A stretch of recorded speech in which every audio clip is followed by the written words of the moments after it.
Welcome back, Drama Llamas. We are here for Directing 101, and this time we're talking about rehearsals and the rehearsal process. Let's get started, shall we? Just a friendly reminder, I'm your friendly, handy dandy theater director and teacher for over 13 years, and I'm here to help you become the best new baby director that you can be. First things first, let's prep for rehearsal. It's a little different than what I was talking about in our pre-production, but it's still very important. A failure to plan is a plan to fail. So, as a director, you need to be the most organized person in the joint. When you're designing your rehearsal calendar, you need to really make sure you set realistic goals for yourself, your designers, your crew, and your actors. So, having a off-book date that is attainable is very important. Knowing that it takes time to build certain technical aspects. You need to think about when you want those due, and also giving some leniency at some point. When you want blocking done, etc. Set those realistic goals, but make sure you set them. You want to set up a weekly call sheet that you can edit and send to both cast and crew so they know weekly what is going on, in addition to a more accessible, longer calendar as well. Give as much notice of any change to actors and crew because, especially if you're working in education, they need to be able to have a ride. So you don't want to be changing rehearsals at the very last minute and them not having a ride. You also want to make sure that when you pick your times and space for your rehearsal, you make sure that that space is available. If you're also at the mercy of, say, you're a student director and you have to have an adult supervision, which most educational theater does, you also have to make sure that the person that is supervising you is available as well. Set up a clear, accessible calendar with times and dates. I personally have moved to using Google Calendar, which also sends updates to actors, crew, etc. when it is made on the calendar. Now, also knowing the different types of rehearsals is very important, so I'm going to go over these briefly. You can also do more research on your own. Your table work and your read through are your first couple rehearsals, getting through the script, getting the actors to know their characters, talking to the crew about what you want visually, etc., etc. It's your table work before the rehearsals even really start. Then you have your blocking rehearsals. You have your scene work rehearsals, like cleaning up the blocking, doing some acting work with your actors. And then you start your runs with notes. You have an off-book rehearsal, meaning your actors are off book, they're calling for line, and you have last call rehearsal as well. Start introducing technical elements rehearsals. Dry or paper tech. If you don't know what a dry or paper tech that is, it's simply your stage manager, you, and your technicians and your designers sit down and figure out when all your lights, sound. Anyways, you're just going through all the paperwork, making sure y'all know when things are supposed to happen. And then you have your wet tech when everything is fully intimate. Like put on with the show. That rehearsal is a very patient rehearsal where you're going to need some stop and start times and working with your tech. Then you have your final and grand dress rehearsals. This is an example of a monthly calendar that you may, use.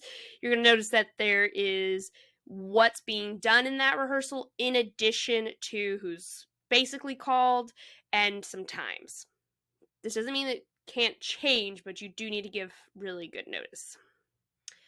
This is a weekly call sheet. You'll notice that you'll have the show title, the dates of the week, what is happening specific days with the location of where this rehearsal is going to take place, and what people might need to bring to rehearsal. What do you need to do as a director before rehearsal? All right. Make sure, one, that you have everything you need. Your binder, your pencils, whatever, your table setup, all that jazz. 2, make sure you've done your prep work.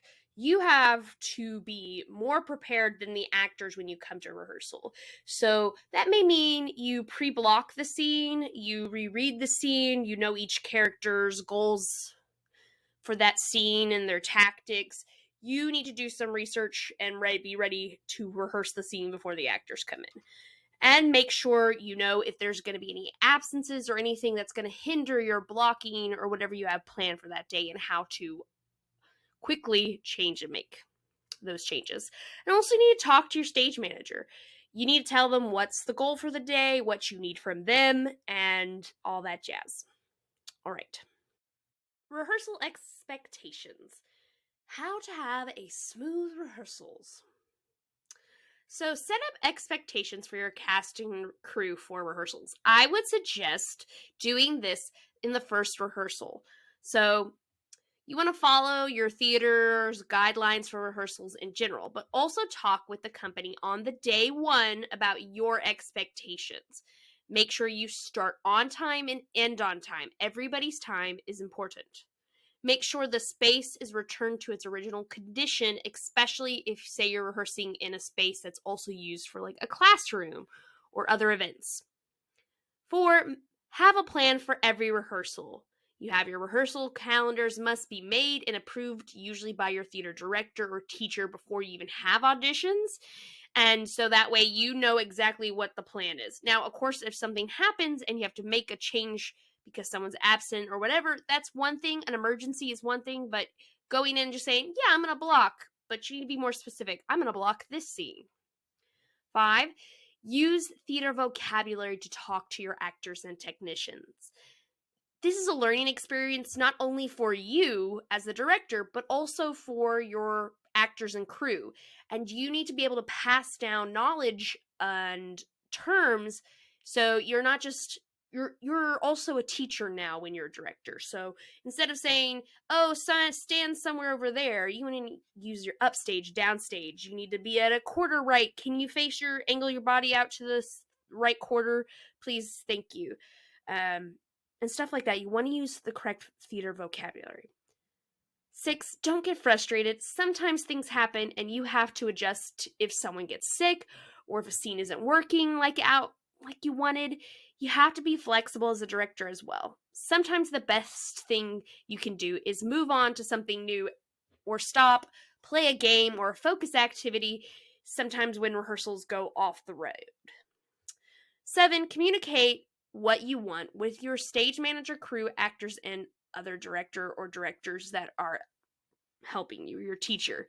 If you have poor communication skills, you're not going to make a great director. So you have to, 1, tell them what you want, be specific, and I would also suggest following up with an email to all your people so that way they know, here, this is what I said, this is what you said, make sure it's due on this day. Just set those expectations by communication. If you don't communicate, you're going to fall behind, babes. So, say you're an hour and a half for rehearsal time. Here's a suggestion on how you could break up your rehearsal time and be strategic on how you're using your time wisely. Warm ups, maybe the first 5 minutes. Rehearsal check in, where you make sure you know everybody's there, you know what you're going to do, you talk about what's the plan for today, another 5 minutes. Maybe you set up the stage. Then you have like about 40-30 minute time in which you are focused 100% on whatever you need to get done that day. Maybe a quick 5-minute break, allow everyone to get some water, use the restroom. Maybe even you go back and talk to your stage manager and see where they're at with what they're doing, and then come back, set a timer for breaks, by the way, and work again for another 30 minutes. Then in the last 10 minutes, I would highly suggest you, the stage manager, to pull the cast together, do any reminders, and then use that last 10 minutes for cleanup and check out with your cast.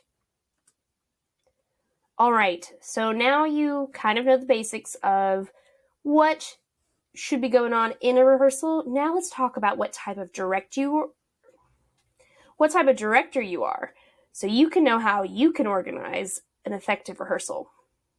There is the do as I say director, the dictator director. This type of director has a very specific view on how the process will unfold.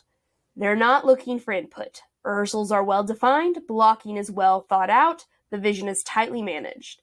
The actor is the dictator director's show does not get a lot of opportunity to offer suggestions or changes. Does this help or hurt students? Sometimes students need specific and narrow direction, and when you're working on a full-length play and you're running out of time, your lead is sick, and your ensemble can't remember the blocking, specific and narrow directions is a necessity. This is a content dictator, doesn't necessarily mean mean or cruel. I have seen dictator directors successful in many places, especially with actors who don't know what they're doing if they're young actors. Having said that, I've never found the no input of any kind from anyone is not exactly the best, but that's, again, my opinion. Let's make it up together, directors. The improviser. This type of director comes to rehearsal with little to no blocking, few notes, but a lot of ideas. They are keen to collaborate with the cast. They improvise scenes between the characters, have actors improvise blocking, and use plenty of exercises. Everything evolves and changes over the course of the rehearsal. The input and involvement of the actor is key and necessary to success of an improviser director. I would highly not suggest this, especially if you are a new director, to do this 100%, just because you're going to find that it's going to take you a lot longer to block scenes. And if you're on a time crunch, not so good. Let's be creative, but I'm the boss, the visionary director. This type of director enjoys the creative process, wants to hear the actors, but ultimately is the one in charge of the production. The best type of visionary is able to effectively communicate their vision and bring everyone on board so that they don't have to be the boss. Everyone moves towards the director's vision on their own steam. They bring their own ideas to serve the big picture. Does this help or hurt students? I don't know. Creativity within a structure can be very amazing. Problems usually occur when the director is inconsistent. So be consistent. You can't ask for input from actors, then shut them off, and then refuse to implement their ideas. It's a fast way to lose your actor's trust. Problems can also happen when the director is wishy-washy in their communication of their vision. An actor can't create an effectively when your vision, they don't understand it. Fight me, the pusher. This type of director thrives on confrontation. They feel, rightly or wrongly, that the only way to get the right reaction out of the character is to push the actor. This can happen in a positive manner through questions and discussion. The pusher doesn't mind when an actor disagrees, when an actor pushes back. But unfortunately, pushers can stretch the emotions too far. Does this help or hurt students? I don't know. There's nothing wrong with encouraging a student to move beyond their own comfort zone. There's also nothing wrong with debate and conversation over a character or a moment. That can be an exciting part of the process. But to push students emotionally just to get a certain type of performance can be hurtful and unnecessary. All right, Drama Llamas, that has been part 2 in our Directing 101 series on rehearsals. We're going to be coming out with a couple more videos for this mini playlist about directing. We hope it helps you as a new director become the best director you can be. All right, Drama Llamas, bye!